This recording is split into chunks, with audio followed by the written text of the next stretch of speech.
भीम और अर्जुन दोनों ही वाल्मीकि के घर पर गए, रथ को पहले ही रोक दिया। नंगे पैर होकर के वाल्मीकि के घर में जाते हैं और वहां जाने के बाद में चहुदिशी फिरी आए, पहले जाकर के वाल्मीकि के घर की परिक्रमा करें। पहले परिक्रमा करने के बाद में द्वार पर आए और द्वार पर आने के बाद में परे भूमि,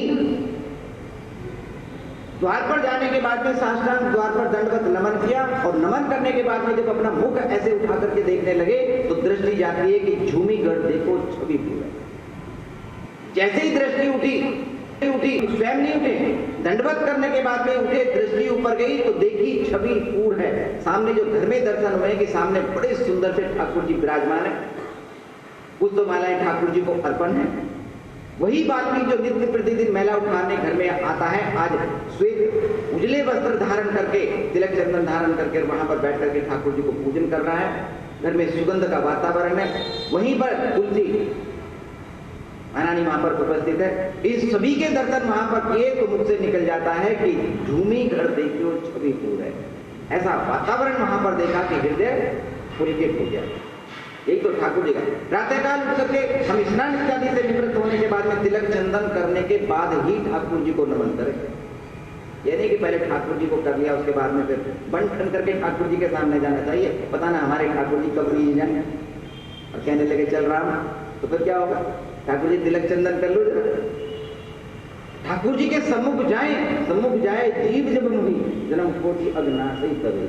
अरे जब हम ठाकुर जी के सामने जा रहे हैं तो बन ठन के जाएंगे। बिरजू नाम की बंगन वृंदावन में रहते थे, गोविंद देव भगवान की सेवा किया करते थे। ठाकुर जी ने पुत्री का विवाह करवाया था। मंदिर में आकर के सेवा करती थी। सेवा करने के बाद में घर जाती थी, स्नान करती थी, उजले वस्त्र धारण करती थी, घंटी धारण करती थी, तिलक चंदन किया और फिर ठाकुर जी की सेवा किया करती। कोई पहचान नहीं सकता था बिरजू को। बड़ी प्रसिद्ध भक्त हुई है बिरजू बंगन। जमुना जी जल लेने के लिए गई, पात्र को साफ करके जल उठाया भरा और जैसे ही जल लेने के लिए वहां पर उठाने लगी तभी एक ब्राह्मणी वहां पर पहुंच गई और जाकर के अपने घड़े को भरा, वहीं पे रख दिया। बिरजू के मुख से निकल गया, ब्राह्मणी जरा ध्यान रखना तुम्हारे जल के छींटे हमारे पात्र पर ना गिर जाएं। अब इतना सुन के लोग ब्राह्मणी तो आग बबूला हो गई। भंगन होकर के हम ब्राह्मणी को कहते हैं कि जल के छींटे ना गिर जाए, तू हमसे भी ज्यादा पवित्र हो गई है। बिरजू ने हाथ जोड़ करके कहा कि ब्राह्मणी मैं तो ठाकुर जी के लिए जल लेकर के जा रही हूँ और ठाकुर जी का जो जल होता है उसमें किसी का स्पर्श नहीं होना चाहिए। उठाने के बाद में एक बार तट से गंगा जी से जमुना जी से वह पृथ्वी को स्पर्श भी नहीं होना चाहिए। स्पर्श होते ही वो अशुद्ध हो जाता है। ठाकुर जी के सामने जाना चाहिए। तो अपने ठाकुर जी की सेवा के लिए निमित्त जल लेकर के जा रही हो तो मैं अपने लिए थोड़ा ना कह रही हूँ। ब्राह्मणी तो ऐसी आग बबूला हुई कि बड़बड़ाती हुई घर आ गई। ब्राह्मण से आकर के कहा कि अब हम यहाँ नहीं रहेंगे, जहाँ के भंगी भी हमारा अपमान करते हैं, हम अब यहाँ पर नहीं रहेंगे, हम कहीं और जाएंगे। ब्राह्मण की भी मति दोहरा गई। गुस्से में घर से निकला और सामने से बिरजू आ रही थी, बस वहीं पे कह दिया, क्यों रे तूने हमारी ब्राह्मणी से ऐसे कहा, तू ज्यादा पवित्र है क्या? बिरजू ने कहा कि हमारे ठाकुर जी की सेवा के लिए जल लेकर के जा रहे थे, अब शुद्धता तो होनी चाहिए उसमें, तो हमने कौन सा गलत किया? ब्राह्मण देव कहते हैं कि तू भंगीन होने के बाद में हमसे अपवित्रता पवित्रता की बातें करती है तो ये ठीक नहीं है, और अब जो है तू यहाँ पे नहीं रहेगी, जाओ यहाँ से, वृंदावन छोड़ करके जाओ। बिरजू ने कहा कि हम क्यों जाए, ठाकुर जी की सेवा करते, हमने कौन अपराध किया है? और यही बातें बढ़ते बढ़ते विवाद में आ गई और धीरे धीरे क्या हुआ कि यही ब्राह्मण देव बिरजू को कहते कहते क्रोधित हो गया। काम क्रोध मद लोभ नाथ नरक के फल, क्रोधित हो गया। और जब क्रोधित होता चला गया तो भंगन कहती है कि महाराज ऐसे करें कि हमसे भूल हुई कि हमने ऐसे किया कि अब आप शांत हो जाइए और आगे से हम नहीं कहेंगे ऐसे। ब्राह्मण ने कहा नहीं, अब तुम जाओ यहाँ से, अब तुम यहाँ पर नहीं रह सकती जब तुम ब्राह्मणों का अपमान करती हो। भंगन ने आगे बढ़ के ब्राह्मण का हाथ पकड़ लिया बिरजू ने, चल मेरे घर, तू मेरा पति है। अब तो और संकट उत्पन्न हो गया। अभी तो पवित्रता अपवित्रता की बात थी। भंगन ने कहा कि चल तू मेरा पति, हाथ पकड़ लिया महाराज यहां से, ब्राह्मण छुड़ाने के लिए प्रयत्न करे और बिरजो ने कस के पकड़ रखा था। कैसे छुड़ाए? भीड़ इकट्ठी हो गई। बिरजो कहती है कि मेरा पति है, मेरे घर नहीं जा रहा। सबने कहा कि ये हम जानते हैं ब्राह्मण है, तेरा पति कहां से हो गया? तू भंगन? नहीं महाराज मेरा पति है। अब तो ऐसी स्थिति उत्पन्न हो गई कि पंच निर्णय करने के लिए बैठाए गए। दोनों पक्ष उपस्थित हुए। राजा ने कहा कि कल प्रातःकाल दोनों जिस स्थिति में भी भोर में हो, कल निर्णय करेंगे, प्रातःकाल को हमारे सामने पेश किया जाएगा। दो सैनिक गए बिरजो के घर पर। बिरजो प्रातःकाल भोर में उठ करके स्नान किया। स्नान करने के बाद में स्वच्छ उजले वस्त्र धारण किए, तिलक चंदन धारण किया, घंटी धारण करी, हाथ में पुष्प लेकर के जा रही थी। ताजे ताजे पुष्प उतारे बगिया से, तुलसी दल उतारा और लेकर के जा रही थी ठाकुर जी की सेवा करने के लिए। और तभी पहुंच गए। चलो राजा ने बुलाया और वहीं से चले गए। ऐसे दो सेवक गए वहां पर, ब्राह्मणी के यहाँ पर। ब्राह्मणी प्रातःकाल उठ करके छोटे बच्चों की बिस्ला उल्टी कर दी थी, उसको एक पात्र में लेकर के बाहर फेंकने के लिए जा रही थी। अब जिसको भजन करने का लगन है, चाहे लागी लगन घने शाम से, अब जिसकी लगन लगी है वो तो प्रातःकाल पहले ठाकुर जी के पास ही जाएगा, बच्चों को थोड़ा ना देखेगा। जल्दी जल्दी उठ के भोर में उठेगा, अपना साफ सफाई करके ठाकुर जी के ध्यान से जाएगा। वह जा रही थी उस विष्टा को फेंकने के लिए। ठाकुर जी ने कहा, सेवकों ने कहा चलो। उसी स्थिति में ले जा करके पेश कर दिया। मुख से निकल गया पंच के। कहता है कि देखने से ये ब्राह्मणी हमें भंगन लग रही है और भंगिन देखने से हमें ब्राह्मणी लग रही है। तात्पर्य यह है कि हमारे आचरण से पता चल जाता है कि हम क्या है ना? ठाकुर जी रीझ जाते हैं। इस तिलक चंदन के ऊपर हमारे ठाकुर जी रीझ जाते हैं, कंठी को देख करके रीझ जाते हैं। क्षमा कीजिएगा।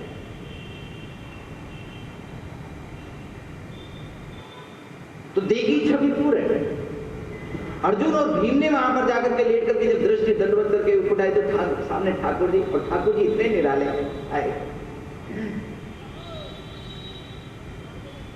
घर भी छवि पूरे, वाल्मीकि भी छवि पूरे, उजले वस्त्र धारण करके ठाकुर जी की सेवा कर रहा है, सुगंधित वहां का वातावरण है, तो वह भी छवि पूरा है। दोनों के दोनों प्रसन्नचित हो जाते हैं। आए न राजनी को देखे तजी काजनी को।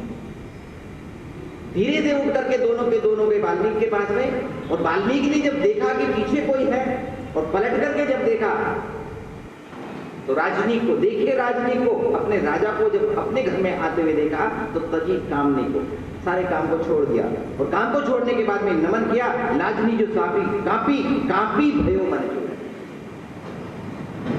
देख करके भयभीत हो गया। राजा है, पता नहीं कौन अपराध हो गया, भयभीत हो गया। और जैसे ही भयभीत होता, कंप होता है कि जो भीम और अर्जुन दोनों के दोनों ही पायनी को धारिए चरणों में गिरते। आज दोनों ने गिर करके चरणों में नमन किया। संत मिलन को जाइए तजी ममता अभिमान त्याग किया। भूल गए कि हम राजा हैं। आज संत को निमंत्रण देने के लिए जा रहे हैं तो वहां पर आकर के चरणों में नमन करते, धारी झूठन को डारिए, हाथ जोड़े। फिर वो ऐसे करे कि कल हमारे महल में पधारे, अपनी झूठन हमारी महल में डालिए और डालने के बाद में जो पाप गिरह डालिए, जो जीजे भागे। अपनी झूठन हमारे घर में डालिए, हमारे घर के पापों का हरण कीजिए और हमारे भाग को जगाइए। कल अपने राम कह रहे थे, अगर घर में संत और गुरुदेव का प्रवेश नहीं है इंसान भी नहीं कर देना। गुरुदेव भाई चरणों तक उतारे, प्रेम से आसन देकर के बिठाएं, नमन करें, चरणों में बैठ करके अपने भवसागर को पार जाने के लिए उपाय पूछें। गुरुदेव से पूछना चाहिए भगवत प्राप्ति, अन्य कोई प्रयोजन नहीं होना चाहिए, क्योंकि जिसके भीतर जो वस्तु होगी वही दिया जाएगा। तो हाथ जोड़ करके नमन करते हुए कहते हैं कि आप आए, अपनी झूठन और यहां आकर के डालें और हमारे समस्त प्रकार के पापों को नष्ट करने के बाद में और हमें पवित्र कीजिए।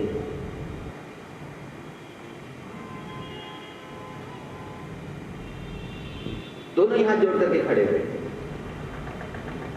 नमन कर रहे हैं। और वह वाल्मीकि थर-थर कांप रहा है, थर-थर बार-बार कांपता है। और कांपने के बाद में दोनों के ऊपर दृष्टि डाली और झूठ नीले डारो सदा द्वार को बिहारो आई। हाथ जोड़ करके कहता है कि प्रभु कैसी बात कर रहे हैं? अरे नित्य प्रतिदिन हम आप ही की झूठन खाते हैं, आप ही के द्वार पर गुहार करते नहीं और निहारी अजू, यही साचोपन है।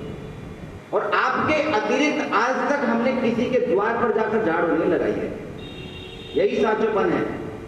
जो बड़े व्यक्ति होते हैं ना और उनके जो सेवक होते हैं, कोई लालची होगा जो दूसरे के घर जाकर के कुछ मांगेगा, अन्यथा तो बस उसी से गुजारा कर लेता है। अरे मेरा मालिक ही ऐसा है, दूसरे के यहाँ जाने की कौन आवश्यकता। यही साचोपन है।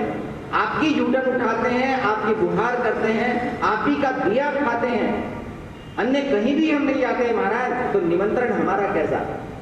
निमंत्रण तो उसका है जो कोई विशेष, जो आप छोड़ देते हो, पड़ा रहता है, उसी को उठा करके ले जाते हैं, तृप्त हो जाते हैं। कहो कहाँ जीवों को छुपाचे ले जीवाबो हमें। अर्जुन को लगा भूल हो गई, कहने में भूल हो गई। पहले कह रहे थे कि आए अपनी झूठन डालें, हमारे पाप को ग्रहण करें, दूर करें, हमें पवित्र करें। और अब कहते हैं कि कहो कहां, कहते कहने में कुछ भूल हो गई है, तो सुधार करते हुए कहते हैं कि जेवो कछु पाछे ले जीवावो हमें। महाराज चल करके आपका निमंत्रण है, पहले आप पाइए, और पाने के बाद में जब कुछ बच जाएगा तब हम पाएंगे। अब इसको ठीक से सुधार रहे हैं। पहले आप पाइए, फिर हम आपका झूठन प्रसाद पाएंगे, हम पवित्र हो जाएंगे। और जानी गई रीति भक्ति भाव तुम सन, और हम आपको पहचानने में रहे, अच्छे से पहचान गए। आप पूर्ण रूप से भक्ति से परिपूर्ण हो, आपका एक एक अंग भक्ति में डूबा हुआ है। आपको अच्छी तरह से जानी गई रीति भक्ति भाव, आपके भक्ति भाव को हमने पहचान लिया है। तो महाराज यह कहने का प्रयत्न नहीं करें कि आपको हमारे यहाँ पर बस झाड़ू लगाते हैं, झूठन उठाते, ऐसा मत कहिएगा। आप तो भक्त हैं, आपके तो प्रत्येक अंग भक्त है। बारंबार ऐसे हाथ जोड़ करके नमन करते हैं, तब जाकर के कहते हैं कि घोर ही पधारो। अर्जुन ने कहा कि महाराज प्रातःकाल जरूर आ जाइए, निमन कर रहे हैं, घोर ही पधारो, प्रातःकाल आइएगा, यही उर्धारो, और इसे हृदय में धारण कर लीजिएगा कि जो हम आपसे निवेदन कर रहे हैं कि भूली ने बिचारी, और कोई बात मन में मत लाना। ऐसे मत कहना कि आप भगत नहीं है, तो मन में नहीं लाना है। और कहते हैं कि कहीं भली जो पे मन है, कहते हैं कि यही ठीक है। अगर आप ये चाहते हो कि मैं आपके यहां पर आऊं तो प्रातःकाल में आ जाऊंगा, तब तो लजानी ही कृष्ण पे रिसानो। देखिए भक्त क्या कहता है, तब तो लजानी गए, ये राजा होकर के मेरे चरणों में गिर रहे हैं। तो लज्जित होने लगा, और लज्जित होने के साथ में कहता है कि कृष्ण पे रिसानो, और भगवान श्री कृष्ण के ऊपर क्रोध करने लगा।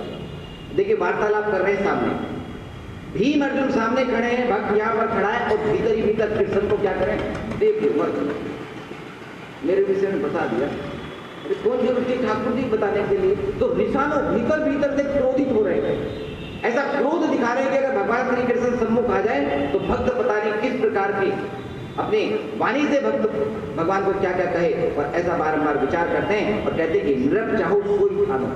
अंत में कह दिया कि तुम तो राजा हो, तुम जो चाहोगे वही होगा। अगर तुम चाहते हो कि मैं तुम्हारे द्वार पर आऊं, भोजन पाऊं, तो मैं कल तुम्हारे यहाँ पर आ जाऊंगा, और मेरे संग को जन है। अरे ले देकर मेरे संग में एक भगवान श्री कृष्ण ही थे, और आजकल तो वह भी मेरे संग को जन है, मेरे साथ तो कोई भी नहीं है, वह कृष्ण भी तुम्हारी तरफ ही हो गया, मेरे साथ तो कोई भी नहीं है मेरा पक्ष में। ले देकर एक भगवान ही थे जिनका मैं भजन करता था, वो मुझे जानते थे, मैं उन्हें जानता था, अब वह भी प्रकट कर दिया, तो मेरे संग अब कोई भी नहीं है। वह थे वह भी तुम्हारे संग ही चले गए। तुम्हारा तुम तो राजा हो, निमंत्रण दे रहे हो तो आ जाएंगे, और क्या करेंगे।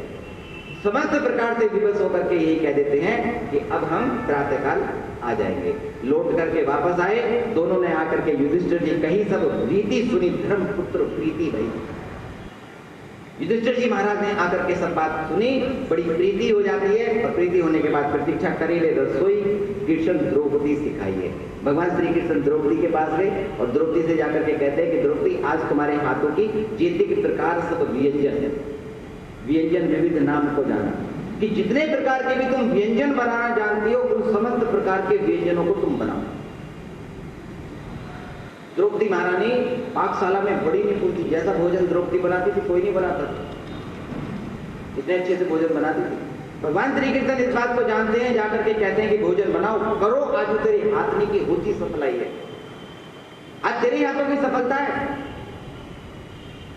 आज ऐसे संत आ रहे हैं पाने के लिए कि जिनको पवा करके तेरा जीवन धन्य हो जाएगा।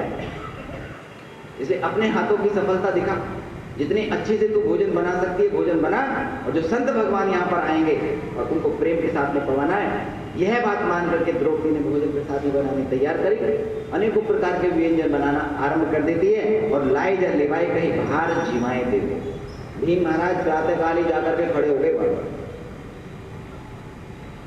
वाल्मीकि आए, आने के बाद में जैसे ही वहां पर पहुंचते तो स्वागत सत्कार किया और प्रेम के साथ में भीम महाराज लेकर के भीतर लेकर के आ रहे होते हैं, और जैसे ही द्वार में प्रवेश करने लगे तो वाल्मीकि के मुख से निकल जाता है। वाल्मीकि कहते हैं कि बाहर ही जिमाए दे दो, महाराज आप हमें बाहर ही जिमा दीजिए, हम यहीं बैठ जाते हैं, यहीं पे पंखत लगा दीजिए, महाराज यहीं बैठ जाते हैं। भीम महाराज तैयार हो गए, ठीक है महाराज बैठे। वाल्मीकि का भाव तो है ये, शरीर तो वही है ना जो सामने नजर आ रहा है, हृदय क्या है इसको थोड़ा नहीं देख रहे हैं। वह पवित्र हृदय को देखने के लिए पवित्र नेत्र चाहिए।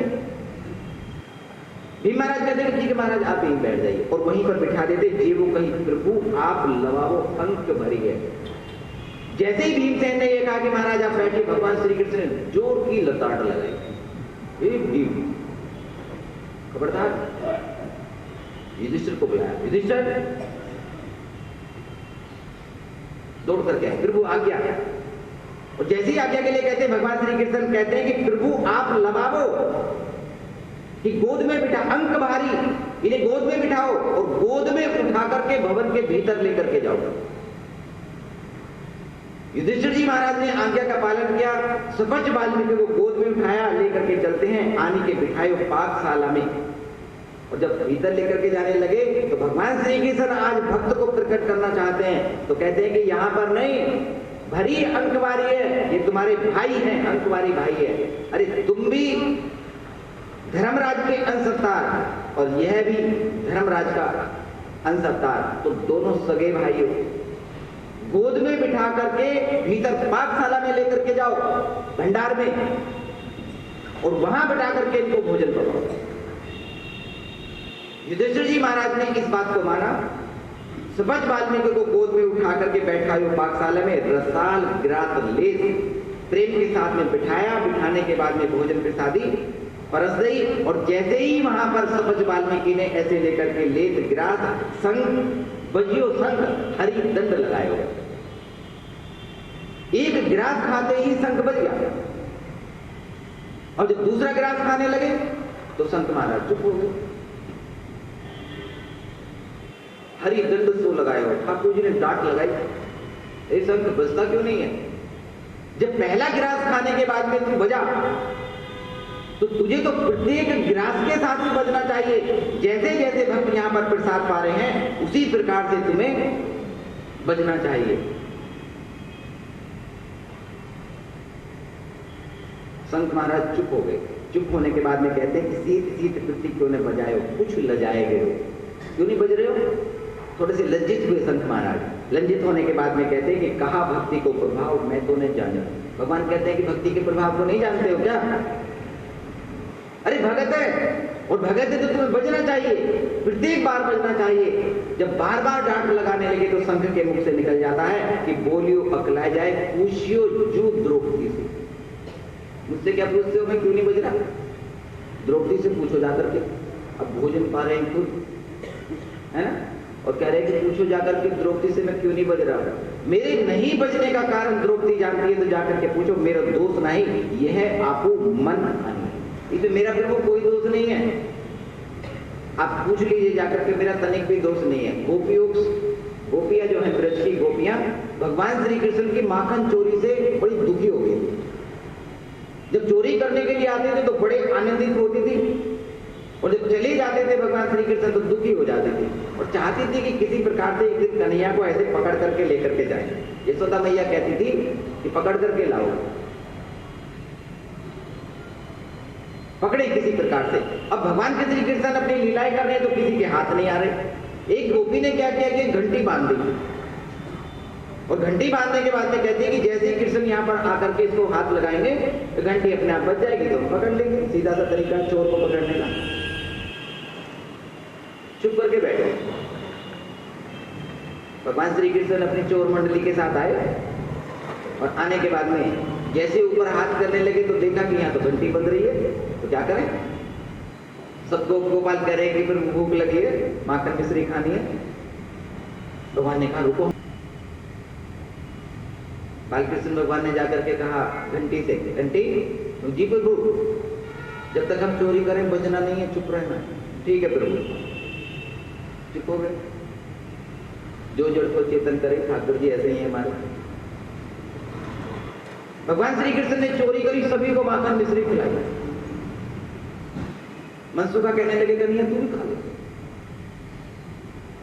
कन्हैया जी ने कहा ठीक है। अब एक के ऊपर पैर रख करके चढ़ते थे, और जैसे ही भगवान ने मक्खन लिया ऐसे करके और मुख में डाला तो घंटी टन टन टन टन करके बज गई। गोपी दौड़ कर गई, कन्हैया का हाथ पकड़ लिया। चल आज यशोदा मैया के पास चल। कन्हैया कहते कि जरा गोपी एक क्षण रुको, हम तेरे संग ही चलेंगे, जरा हम दो बात जरा घंटी से कर ले।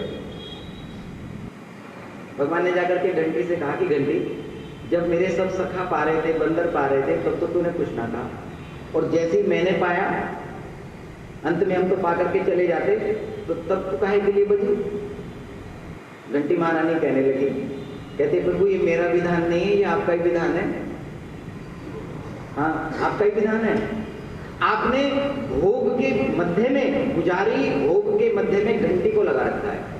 जब पुजारी जी भोग लगाएंगे तो घंटी बजा करके कहेंगे ठाकुर जी भोग पाइए, ठाकुर जी ने भोग पा लिया। फिर घंटी बजा करके कुछ देर के बाद कहेंगे ठाकुर जी पूरा मत पाइए, थोड़ा सा हमारे लिए भी छोड़ दीजिए। तो विधान है ये घंटी का। और फिर वो जब आप भोग आरोपने लगे, अब पुजारी तो यहाँ पर कोई नजर नहीं आए, तो हमने सोचे कि अपनी परंपरा का खुद ही निर्वाह कर ले। तो हमने कहा ठाकुर जी भोग आरोपिए, तो किस कारण से हम बजे? तो यहाँ पर ठाकुर जी डांट लगा रहे हैं कि काहे नहीं बजे। संघ अकुला करके कहता कि द्रौपदी से पूछो, और जब द्रौपदी को वहां पर बुलाया, मानी साच बात जानी बुद्धि जाति बुद्धि आई है, द्रौपदी को बुलाया, और द्रौपदी को बुलाने के बाद में कहते हैं प्रभु कि द्रौपदी ये संघ तुम्हारी शिकायत कर रहा है कि तुम्हारा दोष है इसमें, तो तुमने क्या किया? तो जाति बुद्धि आई है। द्रौपदी ने हाथ जोड़ करके कहा कि प्रभु कि जब इन वाल्मीकि ने प्रसाद पाना आरंभ किया तो व्यंजन विविध नाम को जाना कि जितने प्रकार के मैंने व्यंजन बनाए थे उन सबको इन्होंने ऐसे हाथ से मिला दिया, और मिलाने के बाद में खाना शुरू कर दिया। तो मैं दूर खड़ी होकर के विचार कर रही थी कि है तो जाति का वाल्मीकि ना, नित्य प्रतिदिन झूठन उठाता है, सबको मिला करके खाता है, तो इसे क्या पता कि किस प्रकार के 56 प्रकार के भोगों का स्वाद होता है। मैंने इतने परिश्रम से पाकशाला में जाकर के अनेकों प्रकार के व्यंजन, मेरे सब परिश्रम को व्यर्थ कर दिया इसने। तो मैं खड़ी होकर के विचार करती थी कि जाति बुद्धि आई, देखी यही सभी मिलाई, और मेरी चतुराई भी आई कि मेरी सारी चतुरता को नष्ट कर दिया है। ठाकुर जी ने कहा जाकर के वाल्मीकि से, भक्त ये तुमने क्या किया? तुमने हमारी द्रौपदी की सारी चतुरता को नष्ट कर दिया। देख कितना सुंदर उत्तर देते हैं, बड़ा सुंदर उत्तर दिया है कि पूछते कहीं वाल्मीकि मैं मिलाई क्यों? अब ठाकुर जी बताइए मैंने क्यों मिलाया? मैं कारण बताता। कारण बताते कहते हैं कि आदि प्रभु पायो पाऊ स्वाद उन्मानिए, कि प्रभु इस समस्त प्रकार के व्यंजनों का भोग आपको लगाया गया, आपने भोग आरोगा। जब आपने भोग आरोगा तो वह प्रसाद बन गया, और प्रसाद को अगर मैं प्रसाद की तरह से नहीं पाऊंगा, भोजन की तरह से पाऊंगा, तो उस भोजन में मुझे स्वाद आएगा, तो प्रसाद बुद्धि मेरी दूर हो जाएगी। इस कारण से मैंने मिलाया कि तो ठाकुर जी आपका आरोगा हुआ प्रसाद है, मैं भोजन पाने आपके यहाँ पर नहीं आया, मैं तो ठाकुर जी आपका प्रसाद यहाँ पर पा रहा हूँ। तो इस कारण से मैंने सबको मिला करके और इसको ग्रहण किया है। और जब यह बात गई तो द्रौपदी को समझ आती है कि सच में ऐसे ही भक्त है कि न जाति का अभिमान है न भक्ति का अभिमान है। आज भी अपने आप को ही यहाँ राजाओं के मध्य में बैठकर भी और वाल्मीकि ही मान करके भोजन को ग्रहण कर रहे हैं। जैसे ही यह बात द्रौपदी के हृदय में प्रकट होती है और वाल्मीकि ने भोजन पाना आरंभ किया, गिरास से गिरते नादे कृष्ण शंख, एक एक ग्रास के ऊपर वह शंख बारंबार बजने लगता है और लुप्तो भक्ति प्रतापस्य में नादते, यज्ञ की पूर्णता होती है। और यहाँ पर भगवान श्री कृष्ण ने ऐसे भक्त को लाकर के प्रकट किया। भारत में गाई है। महाभारत में तो बड़े विस्तार से गाया गया कि भक्त को ऐसे ही भगवान प्रकट करते हैं, और जब भक्त को ऐसे प्रकट करते हैं तो आज हम सभी में बैठ करके और भक्त कमाल के माध्यम से ऐसे भक्त का गुणगान श्रवण कर रहे हैं कि जिसमें हमारे ठाकुर जी कहते हैं कि कह रघुपति सुनो नाम ही नहीं पाता मानो एक भक्ति करना। हमारे ठाकुर जी भक्ति के नाते के अतिरिक्त जाति पाति पूछी न कोई, हरि को भजे सो हरि को होई, नारायण को भक्ति प्यारी जोई भजे और सोई अधिकारी। जो भजेगा वही भक्ति का अधिकारी बन जाएगा।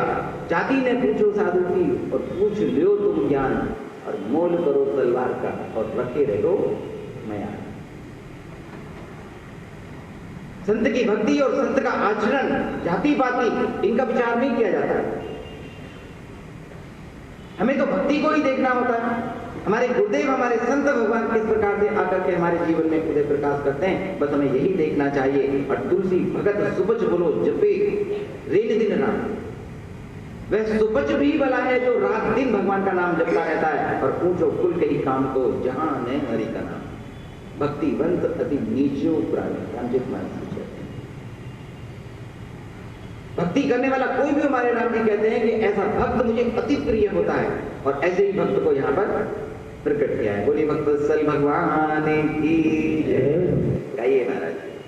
जय जय गोविंद गोविंद गोपाला, मेरा मुरली मनोहर नंद लाला, मेरा गोविंद गोविंद गोपाला। जय जय गोविंद गोविंद गोपाला, मेरा मुरली मनोहर नंद लाला, मेरा मुरली मनोहर नंद लाला। जय जय गोविंद गोविंद गोपाला, जय जय गोविंद गोविंद गोपाला, मेरा मुरली मनोहर नंद लाला, मेरा मुरली मनोहर नंद लाला। जय जय गोविंद गोविंद गोपाला, जय जय गोविंद गोविंद गोपाला, मेरा मुरली मनोहर नंद लाला, मेरा मुरली मनोहर नंद लाला। जय जय गोविंद गोविंद गोपाला, जय जय गोविंद गोविंद गोविंद गोविंद गोपाला, मेरा मुरली मनोहर नंद लाला, मेरा मुरली मनोहर नंद लाला। जय जय गोविंद गोविंद गोपाला, जय जय गोविंद गोविंद गोपाला, मेरा मुरली मनोहर नंद लाला, मेरा मुरली मनोहर नंद लाला, मेरा मुरली मनोहर नंद लाला, मेरा मुरली मनोहर नंद लाला। हरि बोल हरि बोल हरि बोल हरि बोल हरि बोल हरि बोल हरि बोल हरि बोल हरि बोल। जय जय गोविंद गोविंद गोपाला, जय जय गोविंद गोविंद गोपाला, मेरा मुरली मनोहर नंद लाला, मेरा मुरली मनोहर नंद लाला।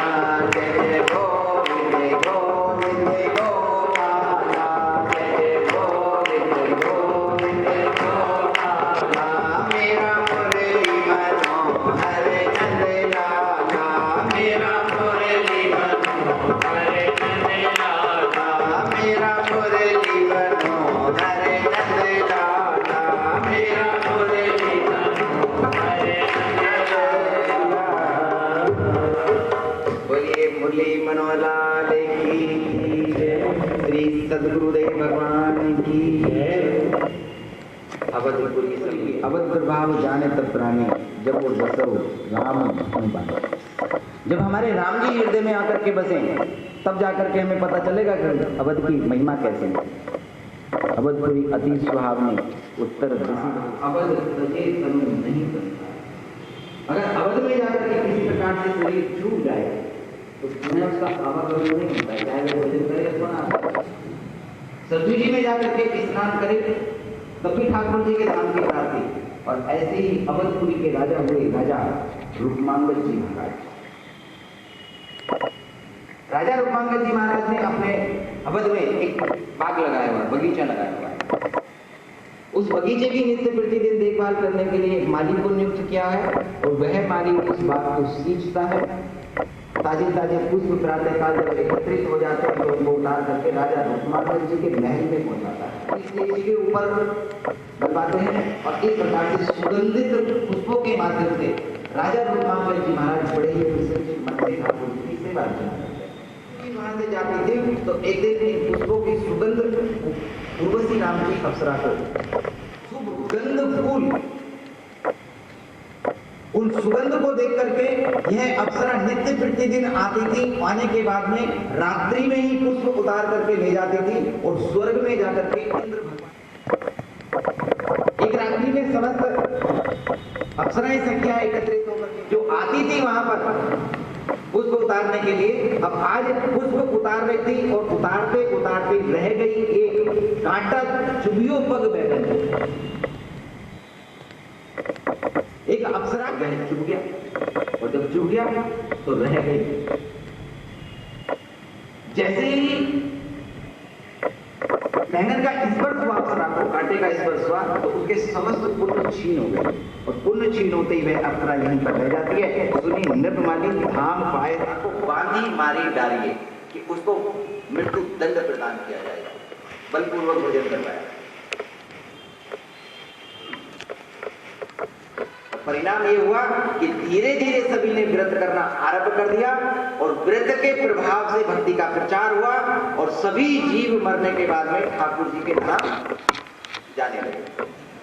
और देखते ही देखते नरक चिंता होने लगी कि हमारी तो नगरी खाली हो गई, कुछ काम भी शेष नहीं बचा, तो क्या करें? तो नया चोज पूरी ले उठारिए कि धर्मराज जी महाराज गए, ब्रह्मा जी के चक्रवर्ती राजा थे, राजा रूपमांगल जी महाराज, पूरे भूमंडल पर राज था, तो पूरे भूमंडल पर ही डोरी पिटवाई जाती है। कोई भी है, पुरुष नपुंसक नारी का कोई भी है, सभी को भजन करने का अधिकार है। और भजन करने के बाद में अगर ठाकुर जी के धाम की प्राप्ति कर रहे हैं तो यह तो ठाकुर जी का ही व्रत है कि सभी जीव ठाकुर जी के धाम में जाएं। तो धर्मराज जी आपको कोई चिंता नहीं होनी चाहिए। धर्मराज जी कहते हैं कि फिर हमारा कार्य तो समाप्त हो गया। ब्रह्मा जी ने कहा तो उपाय कर देते हैं। मोहिनी नाम की एक अप्सरा को प्रकट किया, मंदराचल पर्वत पर भेजा और कहा कि किसी भी प्रकार से राजा रूपमांगल जी महाराज को भ्रष्ट करना है। मोहिनी ने आकर के मंदराचल पर्वत पर वास करना आरंभ किया। राजा रूपमांगल जी महाराज शिकार खेलने के लिए राजूचल जी महाराज आकर्षित हुए और मंदराचल पर्वत पर ही तो वहां जाने के बाद में जब मोहिनी के दर्शन किए तो लोकोत्तर सौंदर्य रूप लावण्य देखने के बाद में मोहित हो गए और मोहिनी के साथ में विनय निवेदन रख दिया, महाराज हमारे साथ में संबंध बनाइए। मुनि ने कहा कि हम आपकी विवाह करने के लिए तैयार हैं, आपके संग में रहेंगे, लेकिन जो हम कहेंगे आपको वही करना पड़ेगा। अगर यह वचन दो तो हम तैयार। राजा रूपमांगल जी महाराज ने वचन दिया, देखिए जो तुम कहोगे वही करेंगे। वचन में बदलने के बाद में राजा रूपमांगल जी महाराज मोहिनी को लेकर के नगर में प्रवेश किए। परम साध्वी पत्नी संध्यावली अपनी धर्म माता को लेकर के भवन में प्रवेश कराते हैं और बड़े ही सुख पूर्वक जीवन व्यतीत होने लगा। और तभी पहुंच गई एकादशी। 10वीं व्यक्ति ने अन्न ग्रहण किया तो उसे मृत्यु दंड प्रदान किया जाएगा, इस बात का सभी पालन करें।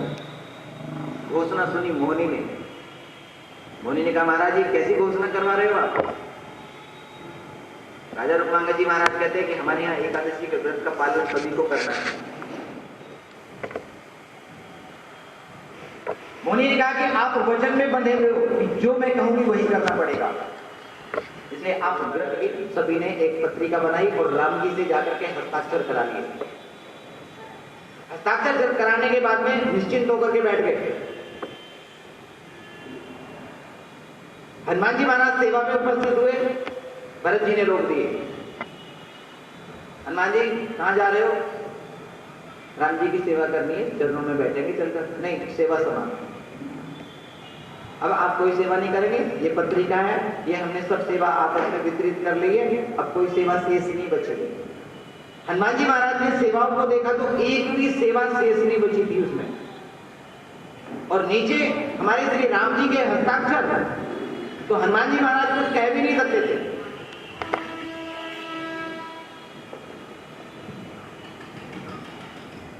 असमंजस में पड़ गए। तभी विचरण करती हुई हमारी जानकी मैया लाडली पहुंच गई, कहने लगी कि हनुमान जी कोई बात नहीं, जब सेवा होगी तो हम बता देंगे। हनुमान जी ने कहा कि कोई तो सेवा होगी। जानकी मैया ने पत्रिका दी और देने के बाद में कहते हैं कि इसके अतिरिक्त कोई भी सेवा हो वह आपकी। अब सेवा तो कुछ छूटी नहीं थी, छोटी से छोटी सेवा भी सब उसमें पूर्ण रूप से अंकित थे। हनुमान जी महाराज सोच में पड़े और तभी प्रसन्नित हो गए, हृदय पुलकित हो गया, कहने लगे कि मैया मिल गई हमको सेवा। तीनों भैया जानकी मैया ये सभी एकत्रित झांक करने लगे, कौन सी सेवा ढूंढ ली। अब सेवक तो सेवक के कोई ना कोई मार्ग ढूंढ ही लेता है, सेवा करने वाले के लिए कौन कमी है।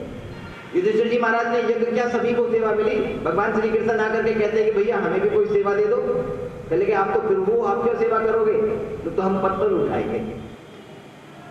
राष्ट्रीय यज्ञ में भगवान श्री कृष्ण ने पत्थर उठाई थी। तो सेवा तो कहीं भी ढूंढी जा सकती है। जानकी मैया ने पूछा कि हनुमान जी कौन सी सेवा मिली है। हनुमान जी महाराज ने मुस्कुरा करके कहा कि चुटकी बजाने की सेवा मिली है मुझे। जब राम जी को जम्भाई आएगी तो तब हम चुटकी बजाएंगे। ऐसी मान्यता है कि जब जम्भाई आए तो चुटकी बजाने से हमारी आयु क्षीण होने से रुक जाता है, हमारा चुटकी बजाएंगे। जानकी मैया मुस्कुराई, हमारे राम जी को जम्भाई आती ना है, चुटकी कहां से बजाओगे।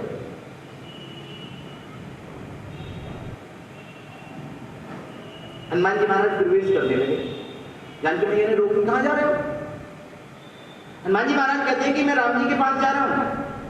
अगर मेरे राम जी को जम्भाई आई और उस समय पर मैंने चुटकी नहीं बजाई तो मैं तो सेवक फिर काहे कर रहा।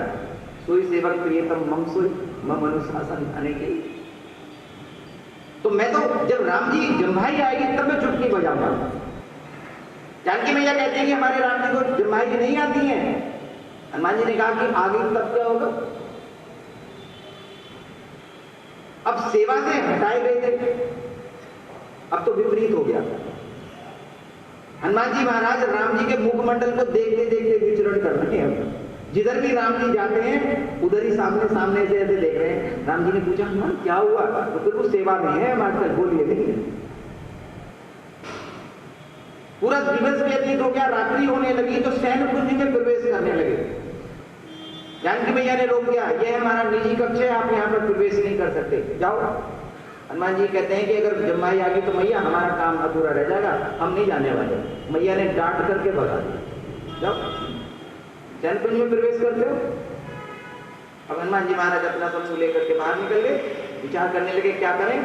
तो वही कक्ष के कमूरे के ऊपर जाकर के बैठ गए और वहां बैठने के बाद में चुटकी बजानी आरंभ कर दी। ऐसे करके ऐसे चुटकी बजा रहे हैं ऐसे करके, है ना। हमारे भक्त वत्सल भगवान ने अपने भगत की लाज रखने के लिए, और जब सोने के लिए जाते हैं चैन करने के लिए तो राम जी आंख बंद करके लेटे और मुंह खुल गया, जम्भाई आने लगी। जानकी मैया चरण सेवा कर रही थी, है तो हमारी लाडली चरण सेवा कर रही थी। चरण सेवा करते करते जब राम जी के मुख को देखा तो प्रथम बार आज जम्भाई देखे। पहले तो थोड़ी विचलित हुई, जाकर के राम जी को ऐसे स्पर्श किया। अब राम जी तो आंख बंद करके जम्भाई, अब एक बार ली तो और ज्यादा लेने लगे। मैया ने ऐसे हिलाने के लिए प्रयत्न किया, जब कोई भी उपाय नहीं ढूंढ पाई तो हमारी जानकी मैया दौड़ करके गई माता कौशल्या के पास और जाकर के कहते हैं मैया मैया देखो रामलला को क्या होगा, जल्दी चलो। मैया दौड़ करके आई और आकर के देखा तो हमारे रामलला सरकार जो मुख खोल करके बार बार जम्भाई ले रहे हैं। माता ने कहा शायद नजर उधर लग गई होगी, तो नजर उतार दी ठाकुर जी को। राम जी को तो जम्भाई और बढ़ती चली गई। सभी वहां पर एकत्रित होते हुए चले गए, और जब एकत्रित होते हुए चले जाते हैं, जब राम जी ठीक नहीं हुए, तो अंत में उपाय निकाला गया कि गुरु वशिष्ठ जी महाराज को बुलाया जाए। जब कहीं कोई उपाय नहीं होता है तो तब उपाय होते हैं हमारे संत, और वही गुरुदेव, और वही कोई ना कोई उपाय बताता है। जब जगत के समस्त प्रकार के मार्ग बंद हो जाएंगे, लौकिक परलौकिक समस्त प्रकार से हमारी बाधाएं उत्पन्न होने लगे, तो निसंकोच होकर के अपने गुरुदेव के पास जाओ और जाकर के कहो कि गुरुदेव हमें इस व्याधि से बाहर निकालिए, निसंकोच होकर के। गुरु वशिष्ठ जी महाराज आए, आने के बाद में देखा सभी वहां पर उपस्थित है, हनुमान जी महाराज नहीं है। पूरा वृत्तांत पूछा, वृत्तांत पूछने के बाद में कहा कि हनुमान जी महाराज कहाँ है, अब ढूंढो कहां पर है। सभी ने महल में इधर उधर ढूंढा, तो दृष्टि पड़ी हनुमान जी महाराज के ऊपर, और जैसे ही हनुमान जी महाराज के ऊपर दृष्टि पड़ती है तो हनुमान जी महाराज बैठे हुए, ये वाले हनुमान जी महाराज, और कह रहे जय सिया राम, जय जय सिया राम, जय सिया राम, जय जय सिया राम, जय सिया राम, जय जय सिया राम, जय सिया राम, जय जय सिया राम। ऐसे कर रहे, ऐसे करके हाथ ऐसे कर रखे हैं। संकीर्तन ऐसे हाथ उठा करके करना चाहिए। काहे कहिए ठाकुर जी से कहो, ठाकुर जी आपका नाम पुकार रहा हूं, हाथ भी ऐसे कर रहा हूं, जरा पकड़ लियो, पकड़ा दो माता, वो हाथ पकड़ा दो ठाकुर जी को, ऐसे पकड़ा दो। अरे जिस दिन हमारे ठाकुर जी इस हाथ को पकड़ेंगे ना, अब यह अनुभव, यह आनंद तो उसी को होगा ना जिसको पकड़ा जाएगा। बताने के लिए तो वापस आना ही नहीं है फिर यहाँ पर क्या हुआ था। हनुमान जी महाराज को जाकर के वहां पर देखा, गुरु वशिष्ठ जी महाराज पास में गए, और गुरु वशिष्ठ जी महाराज को देखते ही हनुमान जी महाराज स्वस्थ चित्त को प्राप्त हुए, चुटकी बजानी बंद करी, और हमारे राम जी भी स्वस्थ हो जाते हैं। और जैसे ही स्वस्थ हुए, गुरु वशिष्ठ जी महाराज कहते हैं कि हनुमान जी महाराज का जन्म राम जी की सेवा के लिए हुआ, तो किसी भी प्रकार से रोको नहीं। राम जी ने हस्ताक्षर किए कि हनुमान जी आते, जो भी सेवा तुम जब भी करना चाहते हो तभी तुम सेवा में स्वतंत्र हो, और तुम्हें कोई भी किसी प्रकार से नहीं रोकेगा। इसलिए हमारे हनुमान जी महाराज ने हमारे राम जी को बस नहीं कर रखा है। राम द्वारे तुम रसुआरे।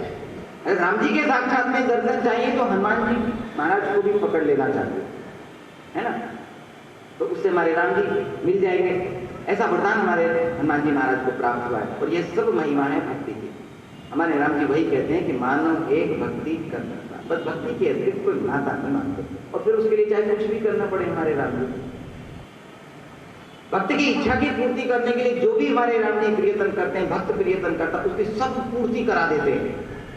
निसंकोच होकर के, निर्भय होकर के, संकल्पित होकर के करेंगे, हमें बस राम जी को प्राप्त करना है, उनकी भक्ति करनी है, और किसी भी प्रकार से वे प्राप्त हों, उन समस्त प्रकार के व्यवधानों का हम परित्याग करेंगे और राम जी की प्राप्ति करेंगे। क्योंकि हम जितने भी प्रियतन कर रहे हैं भी इस जगत को लुभाने के लिए कर रहे हैं। हमारा बस जगत बच जाए, हमारे अपने स्वजन और परिजन बच जाएं, सुखी हो जाएं, और सुखी तो सभी है कि जब हमारे राम जी में मिलेंगे।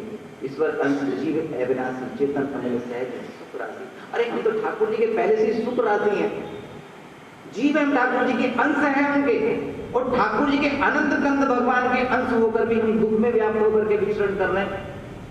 इतना भर भी मान लें कि हम राम जी के हैं, तब भी तो कल्याण हो जाएगा ना। अभी मानते किसका है? अभी तो जगत का ही मानते हैं ना। अमुक हमारे माता हैं, अमुक हमारे पिता हैं, अमुक हमारी गुरु जी हैं। मुझे गुरुदेव बताया करते थे कि जिस दिन भगवत प्राप्ति होगी ना, तो गुरुदेव की भी आवश्यकता न होगी। हमारे भगवान के मध्य में संत और गुरुदेव ही तो हैं। जब राम जी हमारे सम्मुख आ गए तो फिर ऐसे गुरुदेव की भी आवश्यकता नहीं होती है। यहीं पर गुरुदेव का दूरी की जाती है भगवत प्राप्ति के बाद में। और गुरुदेव जी भी सबको कहते थे, जाओ विचरण करो, दूसरों को बताओ जाकर के।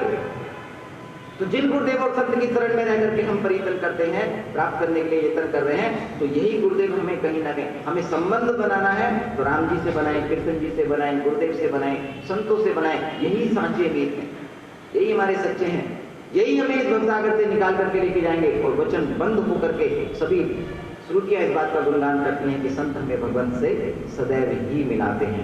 एक संक्षेप में छोटा सा ट्वीट है हरिश्चंद्र जी महाराज का, उसके बाद हम कथा में विश्राम करेंगे।